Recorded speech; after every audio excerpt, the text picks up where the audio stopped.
why men can't cuck, all right, women, but women always, always, capital A, always cuck men. Now, we're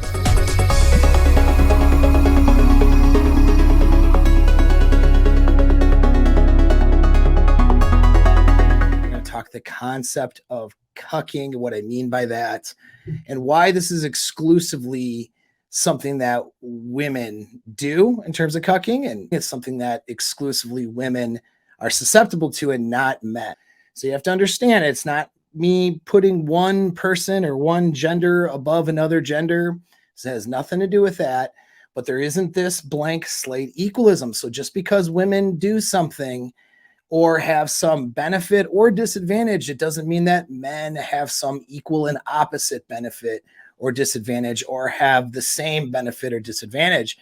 There's simply differences. Okay. And so we need to recognize that there's this tendency to want to make things fair. And in our minds, wanting to make things fair, people tend to fall to this idea that, well, if guys do that, then women must do it too, or vice versa. And you see that more from females, more from women.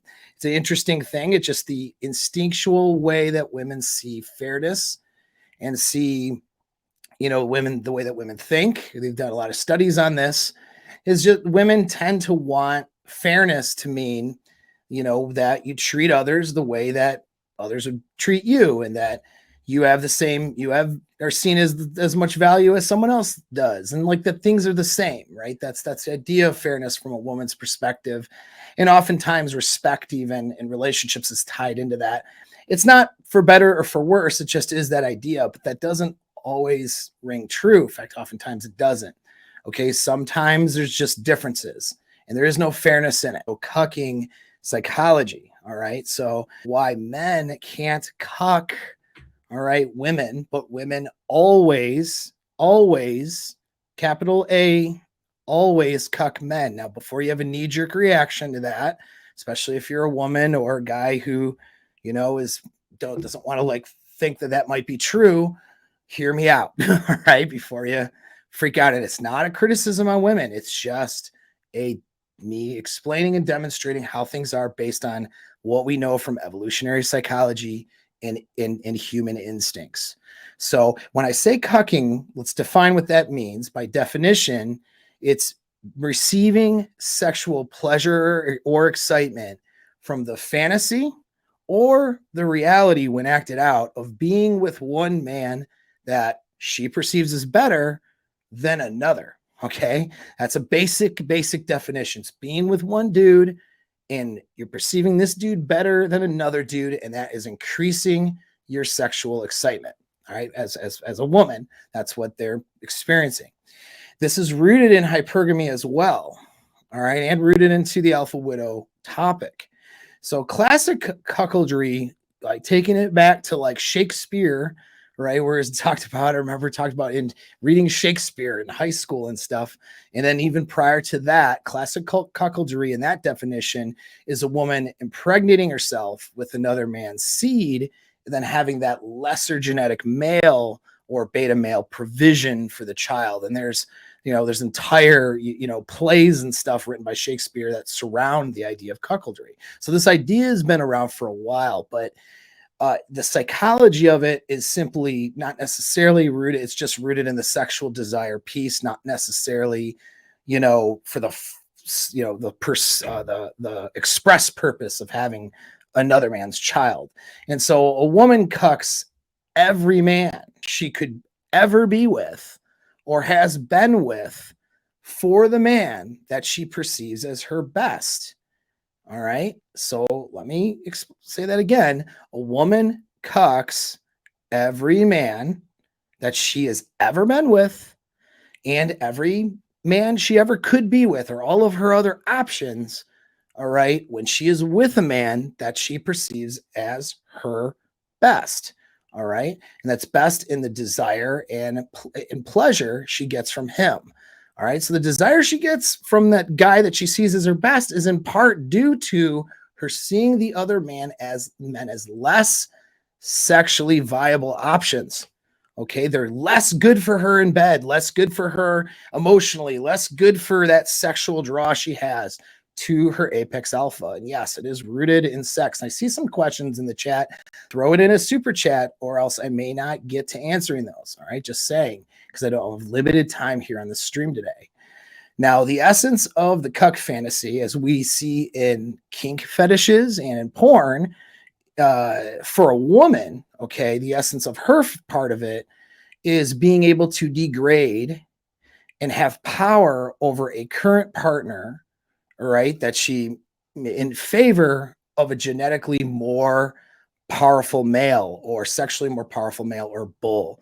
All right. So the kink is related to this psychology, and the psychology is something that all women have an experience, whether they admit it, know it, say it or not, whether they're aware of it or not aware of it. It really doesn't matter. It's part of hypergamy.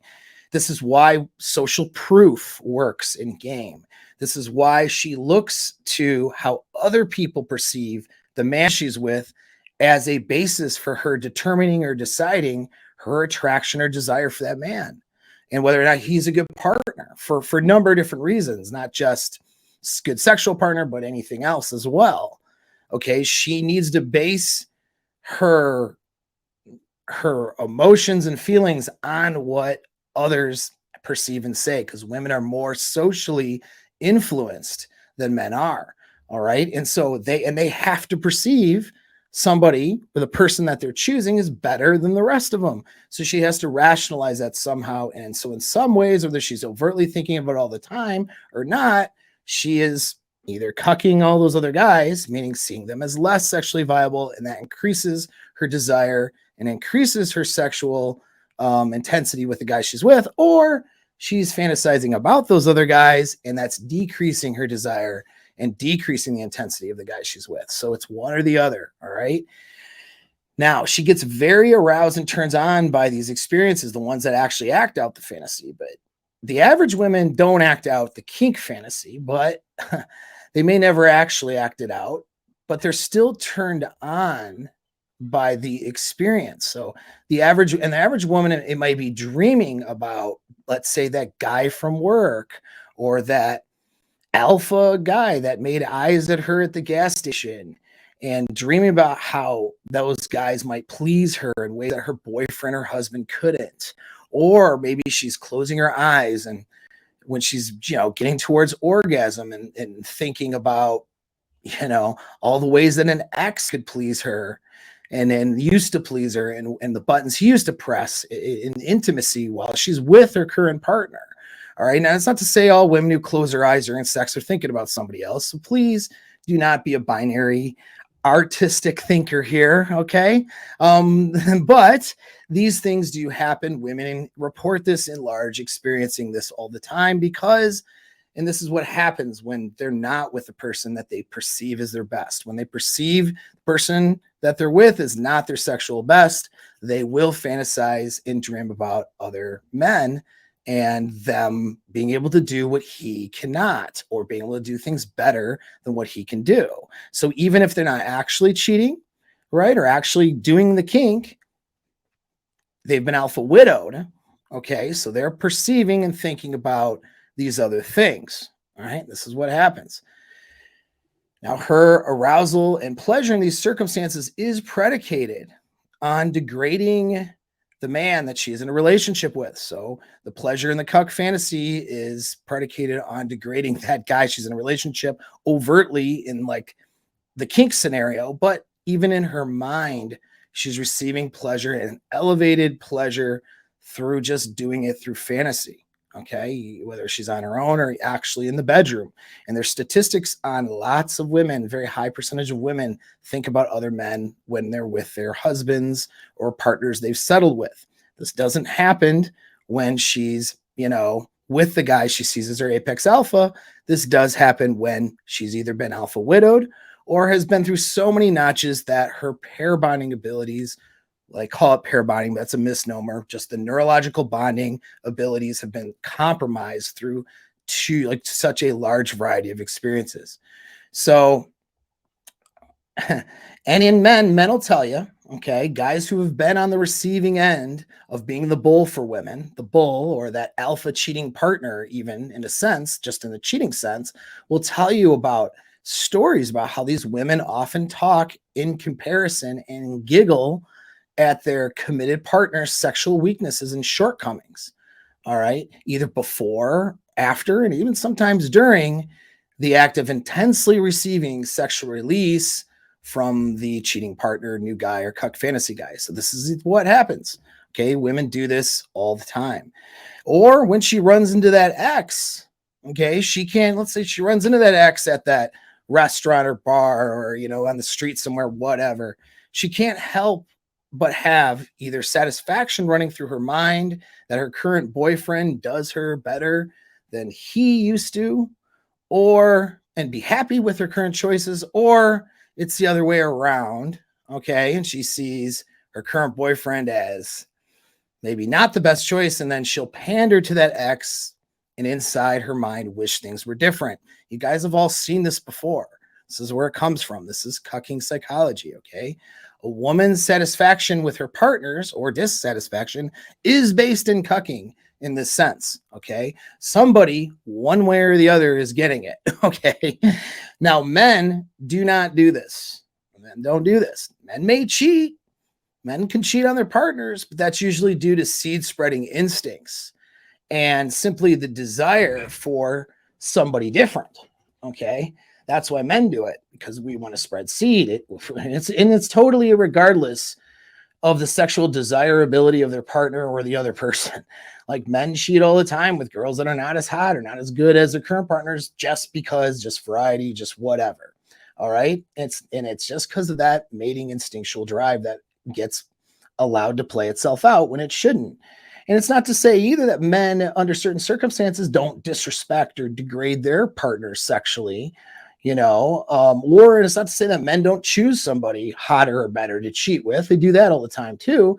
It's just to say that those kinds of behaviors are not cucking by definition, because it is impossibility for a man to cuckold a female, which means, to to seek out it's impossible for a man to seek a genetically better sexual partner and to fool her provisioning partner for caring for a child that's not hers, right? That's not something he's capable of doing because he doesn't get pregnant.